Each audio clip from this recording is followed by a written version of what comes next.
കേരളത്തിൽ നിന്ന് അയോധ്യയിലേക്ക് train service ജനുവരി 30-ന് പാലക്കാട് നിന്നാകും ആദ്യ സർവീസ്. ഫെബ്രുവരിയിൽ 7-ന് സ്പെഷ്യൽ സർവീസുകളും നടത്തും. പ്രാണപ്രതിഷ്ഠയ്ക്ക് പിന്നാലെയാണ് ഇന്ത്യൻ റെയിൽവേ പുതിയ സർവീസ് പ്രഖ്യാപിച്ചിരിക്കുന്നത്. ഈ മാസം 30-നാണ് പാലക്കാട് ജംഗ്ഷൻ റെയിൽവേ സ്റ്റേഷനിൽ നിന്നും അയോധ്യയിലേക്ക് ആദ്യ ട്രെയിൻ പുറപ്പെടുക. അയോധ്യയിലേക്കുള്ള ആസ്ഥ സ്പെഷ്യൽ സർവീസുകളാവും കേരളത്തിൽ നിന്ന് ഉണ്ടാവുക.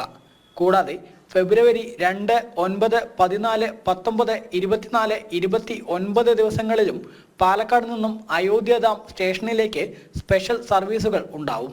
കോയമ്പത്തൂര്, തിരുപ്പൂര്, ഈറോഡ്, സേലം, ജോലാർപേട്ട, ഗോമതി നഗർ എന്നിവിടങ്ങളിൽ സ്റ്റോപ്പുകൾ ഉണ്ടാവും. ഫെബ്രുവരി 3, 8, 23, 28, മാർച്ച് 4 തീയതികളിൽ അയോധ്യയിൽ നിന്ന് തിരികെ പാലക്കാട്ടേക്കും സർവീസ് നടത്തും. ഫെബ്രുവരി 22-ന് തിരുവനന്തപുരം സെൻട്രൽ സ്റ്റേഷനിൽ നിന്നും അയോധ്യയിലേക്ക് ആസ്ഥ സ്പെഷ്യൽ സർവീസ് ഉണ്ടാവും.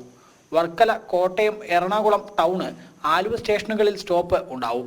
IRCTC വഴി ടിക്കറ്റുകൾ ബുക്ക് ചെയ്യാം. പ്രതിദിനം 10,000 യാത്രക്കാർ ട്രെയിൻ മാർഗം അയോധ്യയിലേക്ക് എത്തുമെന്നാണ് വിലയിരുത്തൽ.